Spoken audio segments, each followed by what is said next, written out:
Maligrati.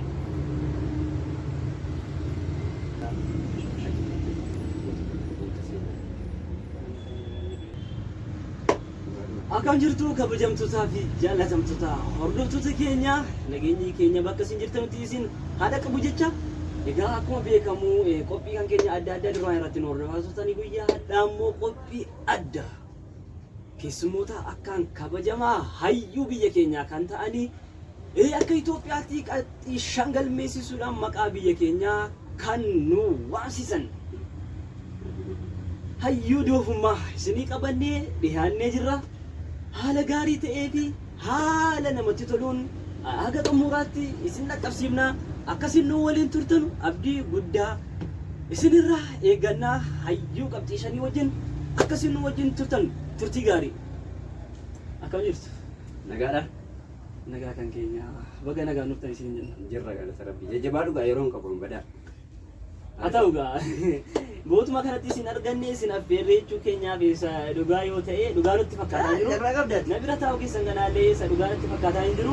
Jarraa qabdan. Badaa. Egaa mana maqaa keessan biyya keessan akkaataa seenaa keessanii isin gaafachuudhaaf sa'aatiin keenya nu gahu waan ta'eef bootuma guddaatti immoo isin affeerree kana caalaa isin gaafanna waan ta'eef waanuma gabaabduu irraa kaana.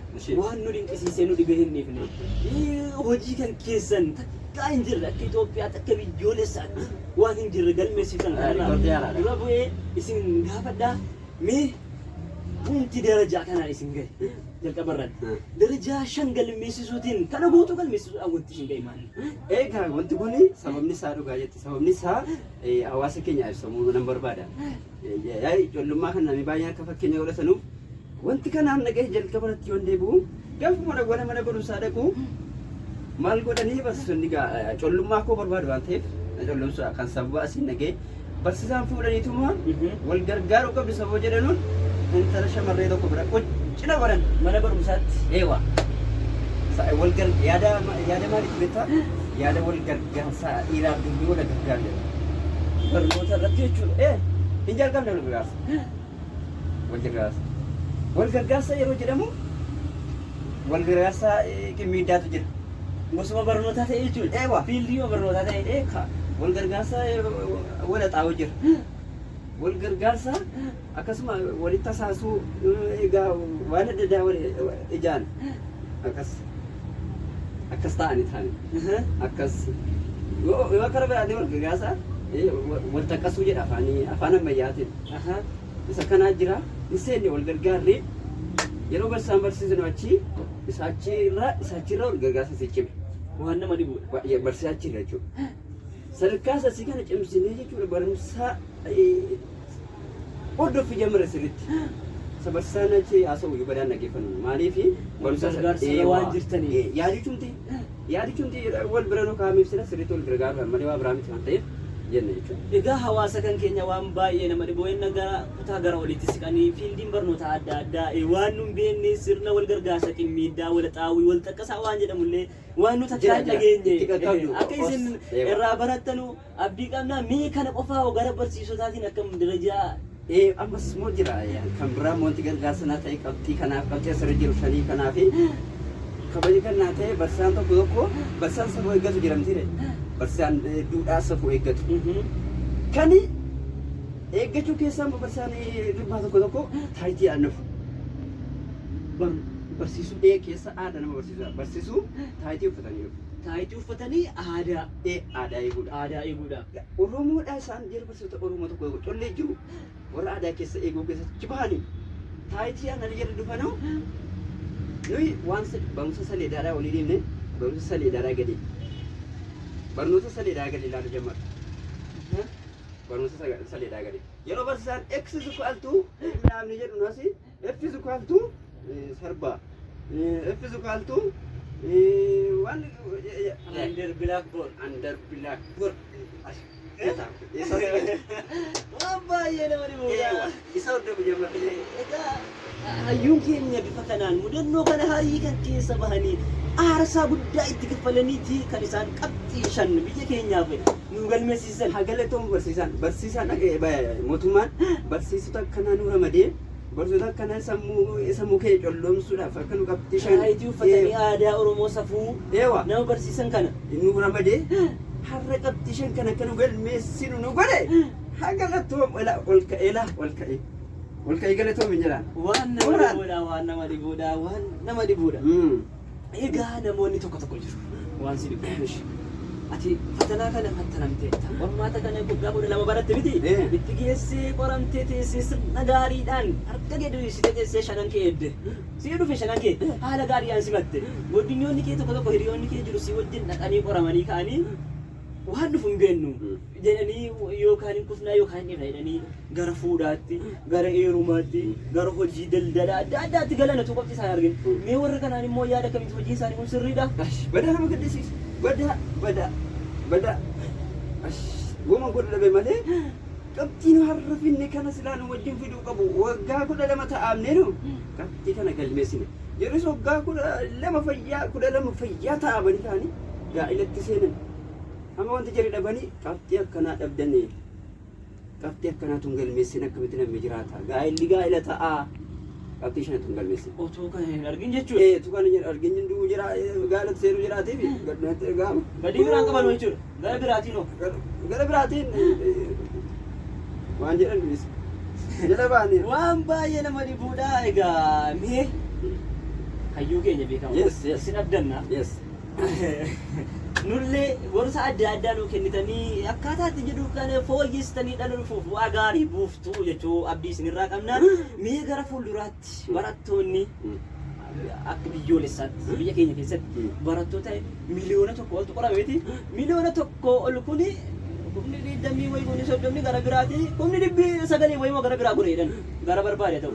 Mee wanti nu barbaannu miliyoonni tokkoon kun akkuma qorameen akka darbuuf maatu wayyaa qaba. Hanna yeroo jettan aadaa duudhaa abbootii keenya irraa nu qaqqabe fooyya'uu qaba hanni fooyya'uu qaba. Itoophiyaan akka hayyuu tokkotti itti bita kanaa. Itoophiyaan bara durii Afrikaa keessaa bara as ga'oo hanna qormaataatiin sadarkaa akka waan tokkoffaa bira ga'u kaateeti. Hannaan tokkoffaa irra turre akkanatti beekamne Itoophiyaa irratti beekamne qormaannee kun 900 jedhiga. Parsantii isa kanarraa fudhachuu dandeessa. Uummanni hannaan akka darbaaru kun tokkoffaa irra jiru hamma tokkichumaan dhugunin booddeetti dudduubatti Afrikaadhaa gadi karachi keessa nu buusan. Kanaaf hanni fooyya'uu qaba. Hanni duudhaa abbaa haadha keenya nutti dabarsan jedhamtu nu qoreeyyuu akka egaa aadaa jedhan nu qoreechi. Waan nama hanna kana bifa kamiin fooyyessuu dandeenya? Kan nuti gaafinatti ta'e akkamitti irraanfatanii aadaa jira akkamitti irraanfatanii duudhaa jira maali jedhumtiyyuu aadaa jira irraanfachuu jira baay'ee gaarii miti. Isa kanaaf shan galmaa'uudhaaf wanti gaggaariin biyya keenya keessatti galmaa'uudhaaf yuunivarsiitiin biyyoolessaa guutuudhaaf sirni hannaa haala gaariidhaan itti fufuu qabansa jedhu kana dhaamsa nuu qabdu jechuudha. Ilmaan keenya dhaamsa kana qabdu jechuudha. Dhaloota achi barataa dhufaaru dhaamsa kana qabdu fayyuu galatoomaa. Egaa yuunivarsiitiin asii galuu qabu immoo tuwaitiga dakaa kayyoo gara oliitti yoo fooyya'aariif malee haala akkuma jirutti baranne kanaan baranna yoo ta'e hanni fooyya'uu qaba. Egaa hawaasa keenya hayyuu keenya guyyaa hadhaa qabxii gara achi galmeessuudhaan qabxii duubaa qabxii kanaa olii galmeessuudhaan guyyaa tokkoffaa nuu bahanii isaanii wajjin egaa waan gaggaarii galmeessaa jirra raawwataa ture yaada. Dhuguman. Si fayyadamta ture? Fayyadamtu jedhi malee hayyuudha. Haa ta'u. Mee gara gaaffiitti kan nuti yeroo cehu mee hayyuu keenya bara alanaa barattoota miliyoona tokko baran miliyoonni tokkoon godhatu darbe eessatti barsiisan mootummaa kamiin barsiisan? Dhugaatti miliyoonni kun fayyaatu darbee akka kootti akka yaada kootiitti when I change this gaafa kana yaadu mootummaan akkuma barattoota kana fayyaa akkuma horii dhaagee jedhamu. Saleedaa meetira akkanatti dhuma wayii jaatama kan 70 wayii qopheessee dirree walakkaa keessatti barsiisaan asii barreessu fiiziksii barreessaa jechuun adda keemistirii asuma fudhatee siin darba ture illee bulanfata.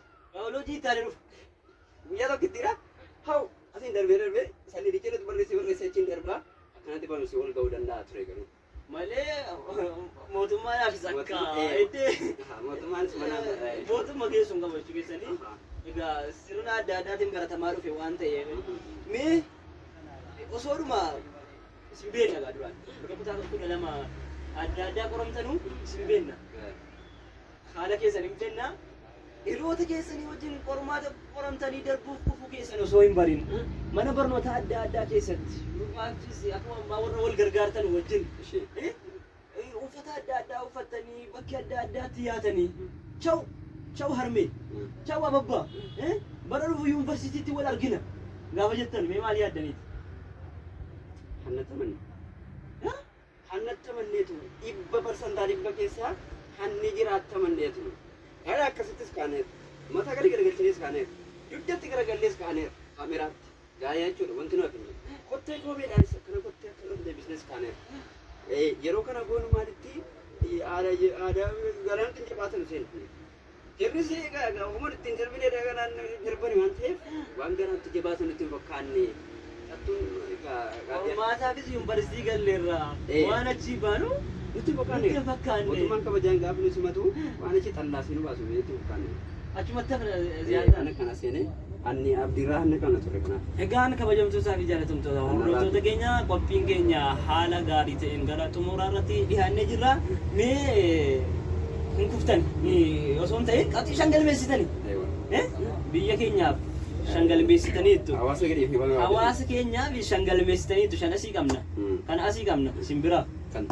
kana qabdu mee gaafa galtanii achi qabxii keessan fudhattanii galtanii maatii keessanii wajjin obboleessa keessanii wajjin sheer gootanii feesbuuka keessanii yuutuubii keessanii irra gadhiiftan namni irra bayi laayik saabskraayib isinii godhe jira rikoordiin cabse guyyaa tokko rikoordii addunyaa maal jechuu keessan rikoordii gaafuma naqee qabxii 5 jedhee bara kana jara geenu miseensi koo warri 960 saabskraayib laayik sheer godhaa jechuudha hawaasa qabna waan ta'e boode keenya hawaasa nu jaallatutu jira silaa kuma 900 wayitu lafa isinii wajjin jira waan ta'eef kanaaf miseensi kun nu duukaa achumaan godhee akka nu rikoordii isinii nu godhee galatoomaan jedhaan ol ka'eetiin baay'ee galatoomaa waan nama dhiboodha egaa qabxii keenya osoo hin xumuriin gaafii kan keenya sagantaa kan keenya waan ergisaa waan na cinqaar wayii jira waan tokko wayii isinitti argee na sodaachisaa iyyuu jira waan akka ta'e hin barree mee inni kun maanni hin tuqamu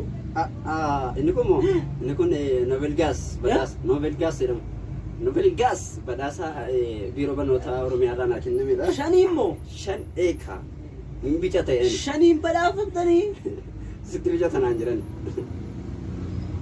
sitti bicha tanaan jennaan haa ta'uu yaadni keessa nagahaa mooraalii keessan na jabeessuun keessan nagahaa faayidaa wayii qabaa Nobel Gas immoo sitti agarsiisu cimaadha faayidaan isaa akkan godhame agarsiisu akkas godhame laa inni kun akkas godhame alma kana agarsiisa waan sojumaadha akkas godhame laa akkas godhame ishi